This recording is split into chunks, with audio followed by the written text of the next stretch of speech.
Ce programme vous est offert par Illico Cash.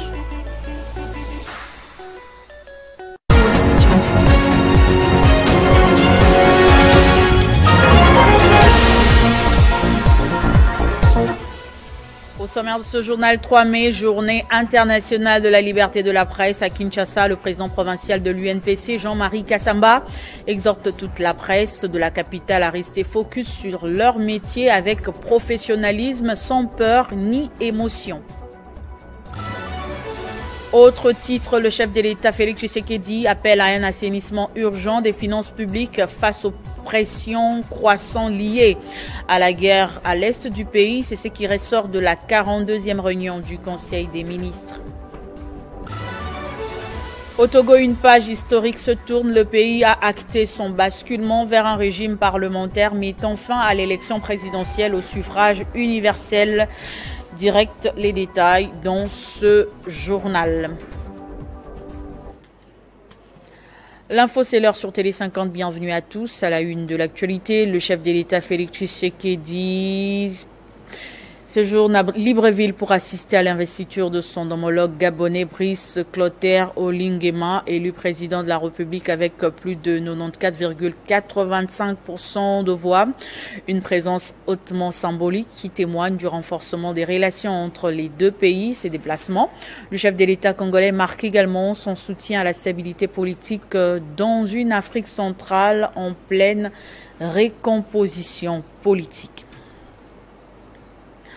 Dans l'actualité également, 42e réunion du Conseil des ministres, le président de la République a appelé à un assainissement urgent des finances publiques face aux pressions croissantes liées à la guerre dans l'est du pays. Il a insisté sur la nécessité d'un contrôle macroéconomique rigoureux, du respect des engagements avec le FMI et d'un audit des structures étatiques pour une meilleure gestion des ressources afin de préserver la stabilité économique du pays. Suivez le compte-rendu de cette importante réunion.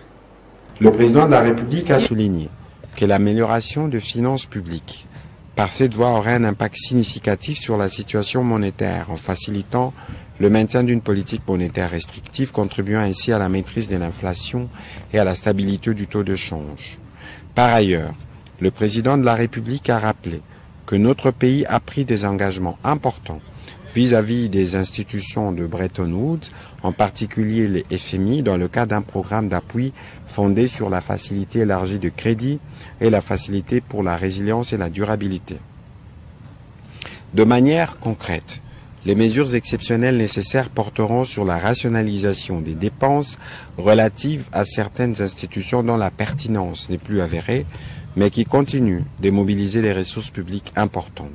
Dès lors, il a instruit le gouvernement de lancer un processus d'identification de structures créées ces dernières années, notamment au sein de ministères, et d'analyser leur valeur ajoutée au regard de ressources qui leur sont allouées, tant en termes des dépenses directes provenant du trésor public qu'en ressources publiques indirectement mobilisées, alors qu'elles auraient pu centraliser le compte général du trésor. Et il a insisté sur le fait que son cabinet est également concerné par. Et puis le premier groupe de militaires FARDC, policiers des armées protégés par la MONUSCO à Goma est arrivé vendredi à Kinshasa. Ils ont été accueillis par la première ministre Judith Suminwa et d'autres responsables, dont le ministre de la Défense nationale Guy Kabombo. Leur prise en charge par le gouvernement a été assurée. Cette évacuation, facilitée par le ICR, fait partie d'une opération humanitaire visant à sécuriser ces personnes après les affrontements à Goma avec la rébellion du M23 AFC. La première ministre chef du gouvernement, Judith Suminwa Tuluka, accompagnée du vice-premier ministre, ministre de la Défense nationale et ancien combattant Guy Kabombo Modianvita, ainsi que du chef d'état-major général Jules Banza, ont accueilli ce vendredi 2 mai à l'aéroport international d'Indjili les premiers groupes de FARDC qui étaient sous la protection de la MONUSCO à Goma dans le Nord Kivu pendant 3 mois. Prenant la parole, la chef de l'exécutif national a salué l'implication du comité international de la Croix-Rouge qui s'est porté volontaire dans l'évacuation des militaires en provenance des zones en proie à l'insécurité dans la partie orientale du pays. Judith Souminois les a également félicités pour avoir résisté face aux hostilités. Elle a rassuré du soutien du gouvernement central pour assurer leur prise en charge complète. De son côté, le VPM de la Défense nationale a donné des instructions claires et nettes pour que tout se passe dans les normes requises. Ces éléments des FARDC ont bénéficié de la protection de la MONUSCO à la suite des combats entre les terroristes de l'AFC M23 et les forces loyalistes. Arrivés à Kinshasa, ces vaillants combattants ont été identifiés par l'équipe du Comité international de la Croix-Rouge et seront par la suite conduits à la base militaire de Kitona au Congo central. Il s'est dénoté que cette opération a été initiée depuis le début du mois de mars 2025. C'est la première d'une série de retours groupés. Et dans un communiqué rendu public vendredi, le ministre de la Justice et Garde des Sceaux, Constant Mutamba, a interdit aux maires des villes, bourgmestres des communes, administrateurs des territoires, ainsi que toute autre autorité administrative ou politique de délivrer des attestations de nationalité ou tout autre document tenant lieu du certificat de nationalité qui, en République démocratique du Congo, relève exclusivement du ministre de la Justice. La liberté de la presse fait face à une menace sans précédent. C'est le thème retenu cette année pour la célébration de la Journée internationale de la liberté de la presse. Sachez que la date du 3 mai a été instituée en 1993 par l'Assemblée générale des Nations unies pour rappeler aux dirigeants la nécessité de respecter leur engagement en faveur de la liberté de la presse. À Kinshasa, le président provincial de l'UNPC, Jean-Marie Kassamba, exhorte toute la presse de Kinshasa à rester focus sur leur métier avec professionnalisme, efficacité, éthique et déontologie sans peur ni émotion, mais plutôt avec courage et détermination. Les députés provinciaux de Kinshasa se sont réunis en plénière vendredi à l'hémicycle. Cette rencontre a été marquée par la présentation d'un édit visant à instaurer des mesures incitatives pour des mutuelles de santé dans la capitale congolaise.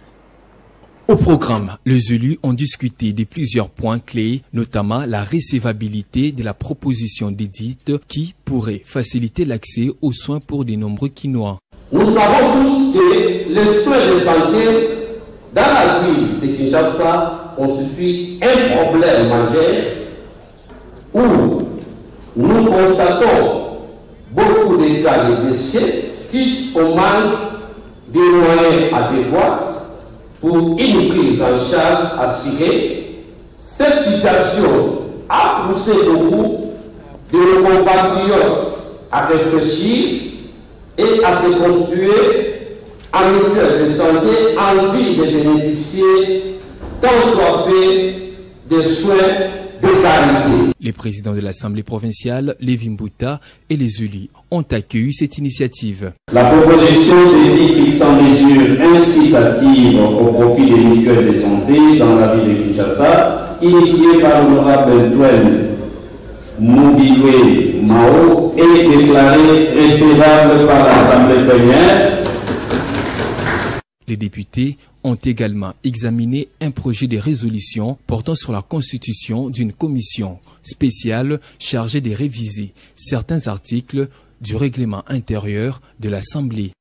Et nous nous sommes rendus compte qu'à un certain moment, nous ne jouons pas pleinement notre rôle. Dans notre mission, permettez la redondance oratoire de contrôler réellement l'exécutif provincial. Cette séance représente un moment décisif pour l'avenir du mutuelle de santé à Kinshasa, témoignant de l'engagement des élus envers le bien-être de la population. La coalition des mouvements associatifs rappelle les valeurs de l'unité, de paix et de conscience patriotique en cette période sombre que traverse la République démocratique du Congo. Dans une déclaration lue à Kinshasa en présence de son coordonnateur Kalaki Mandefu Gelor, la CEMAP apporte son soutien au président de la République honoraire Joseph Kabila. Déclaration de la coalition des mouvements associatifs patriotiques CEMAP en sigle. Depuis plusieurs mois, le nom de son Excellence Monsieur le Président honoraire Joseph Kabila Kabange est au cœur de toutes les discussions, mais surtout de toutes les manœuvres politiciennes dont l'objectif démontré est de faire taire toute voix discordante, surtout lorsqu'elle interpelle, à juste titre, la conscience collective congolaise. Comment expliquer, en effet, qu'après avoir exprimé sa volonté de contribuer par son expérience, reconnue tant sur les plans national qu'international, à la promotion de la paix et à la reconstruction d'un État en déliquescence, en retour le pouvoir en place se soit engagé de façon brutale à nuire à son honorabilité par la diffusion des mensonges grossiers qui ne trompent pourtant pas la vigilance du peuple. La mesure de suspension prise par les autorités à l'encontre de la famille politique de Joseph Kabila, en particulier du PPRD, les scènes surréalistes de déguerpissement du siège, ainsi que les perquisitions engagées sur les propriétés de son Excellence Joseph Kabila Kabange illustrent à suffisance non seulement le rétrécissement de l'espace politique, mais aussi de l'acharnement contre un homme à qui le pouvoir en place prête à tort l'origine de toutes ces insuffisances. Si son silence a souvent inquiété ses détracteurs, ses récentes prises de parole, pourtant dignes et responsables, sont perçues par les ennemis du peuple comme une preuve de sa prétendue complicité avec le mouvement AFC M23, désigné comme terroriste par le pouvoir en place, mais avec lequel ce dernier dialogue au point de conclure des accords. Les démarches visant à obtenir la levée des immunités du sénateur à vie et les poursuites judiciaires qui s'en suivraient ne sont en réalité que les étapes d'un scénario écrit d'avance par ceux qui ont choisi de dépouiller la République, de tromper le peuple et de faire taire la voix de la conscience congolaise. La coalition des mouvements associatifs patriotiques, CEMAP en sigle, condamne fermement cette dérive du pouvoir en place en interpellant la communauté internationale sur la mise à mort de la démocratie congolaise, héritage précieux, chèrement acquis, et les conséquences désastreuses qui pourraient en découler en termes de stabilité, de progrès et de développement. L'Ukraine, le président ukrainien rejette catégoriquement la proposition de Vladimir Poutine d'une trêve de 3 jours prévue du 7 au 9 mai. Pour lui, cette offre n'est qu'un jeu de façade, bien loin d'une véritable volonté de paix, alors que les attaques russes se multiplient notamment par drone. La position ukrainienne reste ferme. Seule une cessation durable des hostilités permettrait d'envisager des négociations sérieuses. Vendredi soir, Volodymyr Zelensky n'a pas mâché ses mots. Le président ukrainien a dénoncé ce qu'il qualifie de performance théâtrale de la part de son homologue russe. Une trêve de quelques jours, ce n'est pas sérieux, affirme-t-il. Rappelons que 3 jours ne suffisent pas pour esquisser un plan de paix durable. Il tue jusqu'au 7 mai, s'offre un repos des 2 jours, des 2 ou 3 jours, puis nous bombarde à nouveau le 11, a-t-il lâché, sceptique sur les véritables intentions du Kremlin. Plutôt que ces cessez-le-feu éclairs, Kiev plaide pour une trêve d'au moins 30 jours, soutenue notamment par les États-Unis d'Amérique. Ces laps de temps, selon Zelensky, permettraient afin de poser les bases d'un dialogue constructif. Le chef de l'État ukrainien a également exprimé ses inquiétudes pour la sécurité des dirigeants internationaux invités à Moscou pour les cérémonies du 9 mai. Cependant, nous ne garantissons rien. Nous ignorons ce que la Russie peut orchestrer ce jour-là et nous refusons d'être instrumentalisés, a rajouté Volodymyr Zelensky. Pendant ces temps, l'Ukraine fait face à une vague d'attaques meurtrières. En une nuit, 183 drones kamikazes ont été envoyés par la Russie, dont 77 interceptés. 2 missiles balistiques Iskander-M ont également frappé. Le bilan est lourd. Au moins 5 morts dans les régions de Donetsk et Kherson et 51 blessés à Kharkiv, dont 2 enfants. Des quartiers entiers ont été dévastés entre incendies, habitations détruites et infrastructures civiles touchées. Une nouvelle démonstration brutale de la réalité quotidienne de cette guerre qui n'en finit pas. En sport, ce samedi 3 mai, l'ANB Arena de Riyad accueille une confrontation très attendue entre deux poids lourds africains, les Congolais Martin Bakolé et le Nigérien Efe Adjangba. Ce combat, initialement prévu comme éliminatoire pour le titre IBF, représente désormais une étape cruciale pour la relance de leur carrière respective. Ce journal est terminé, place au rappel de titres. 3 mai, journée internationale de la liberté de la presse à Kinshasa. Le président provincial de l'UNPC, Jean-Marie Kassamba, exhorte toute la presse de la capitale à rester focus sur leur métier avec professionnalisme, sans peur ni émotion. Le président Félix Tshisekedi appelle à un assainissement urgent des finances publiques face aux pressions croissantes liées à la guerre dans la partie est du pays. C'est ce qui ressort de la 42e réunion du Conseil des ministres.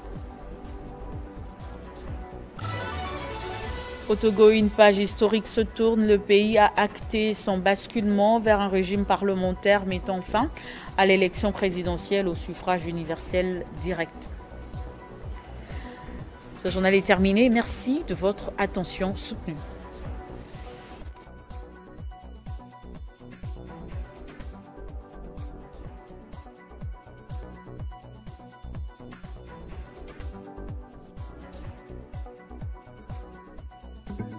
Retrouvez toute l'actualité en continu sur www.tele50.cd. Ce programme vous a été offert par Illico Cash.